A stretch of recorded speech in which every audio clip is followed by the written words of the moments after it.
Hello and welcome to this edition of Y-PAC's CityCast. I'm Randy Beeler. The Yakima City Council has taken another step along the road toward the development of a potential downtown central plaza. At a recent business meeting, the City Council chose a preferred design that will now be refined by the team being led by renowned landscape architect Catherine Gustafson. The preferred plaza design would utilize a portion of this parking lot between 2nd and 3rd Streets north of Chestnut. By restructuring parking spaces near the plaza, even though spaces in the existing parking lot would be lost, the net number of parking spaces adjacent to or within one block of the proposed plaza site would only drop by one, from 417 to 416. The preferred design, which incorporates water features, tree groves, a large shade structure, terraces, a performance area, flexible spaces, and more, may also be further adapted to accommodate even a few more parking spaces. To see the preferred downtown Yakima Central Plaza design and learn more about how parking issues are being addressed, take a look at the Points of Interest post on the City of Yakima website at yakimawa.gov. Over the last 2 years, the City of Yakima has reorganized and reprioritized the programs and services it provides based on feedback it has received from annual Yakima Citizen Surveys.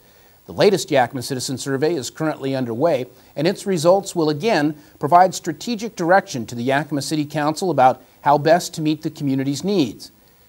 Community members made it clear in the first 2 Yakima Citizen Surveys that repaving the city's aging streets was important.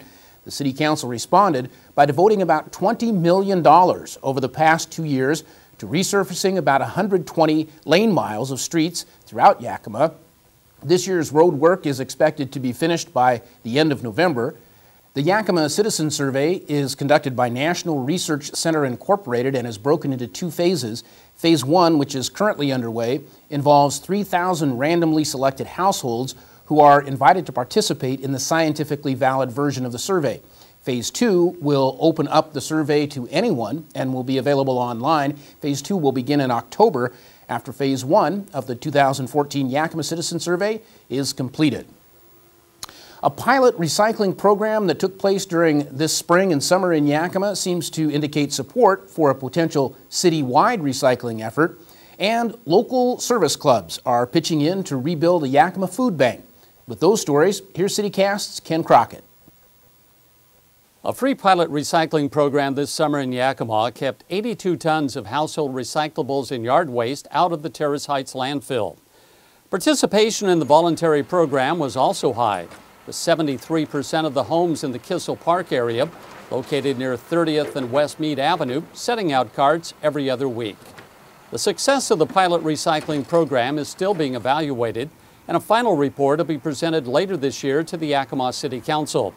It'll be up to the council to decide what, if any, steps will be taken to implement a curbside recycling program in Yakima.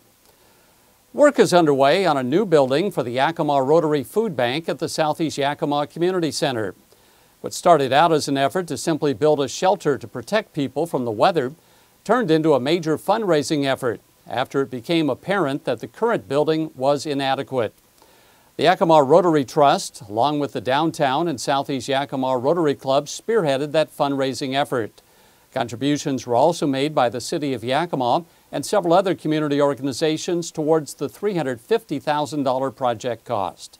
The Yakima Food Bank serves nearly 400 families, and the new building is expected to be finished by this November. Thank you, Ken. And when we come back, CityCast's Sean Davidow will let you know a couple of very important reasons why it's especially important this time of year to be extra careful when driving around town. You're watching Y-PAC's CityCast.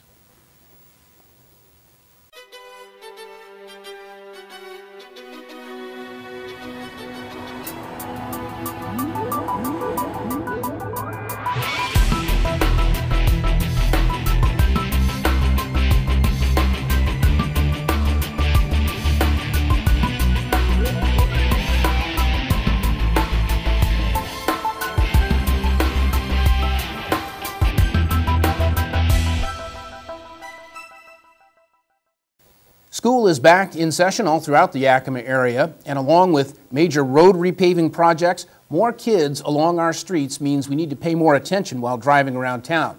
With those reminders, here's CityCast's Sean Davidow. Thanks, Randy. I'm out here on Titan Drive, where school is in full swing, and when you see these yellow lights blinking, you need to slow down to 20 miles an hour.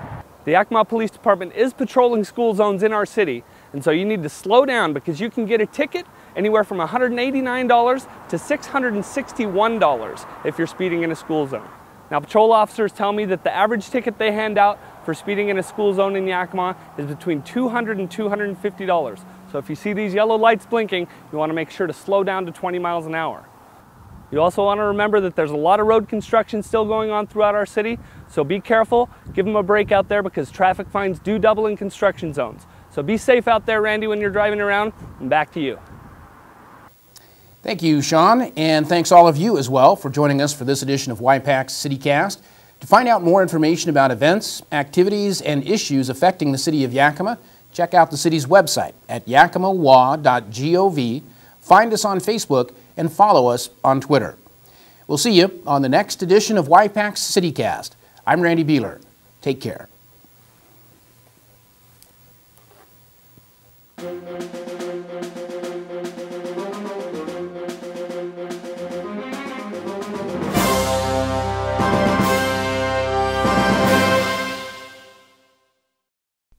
For more information on Y-PAC CityCast, call 575-6092.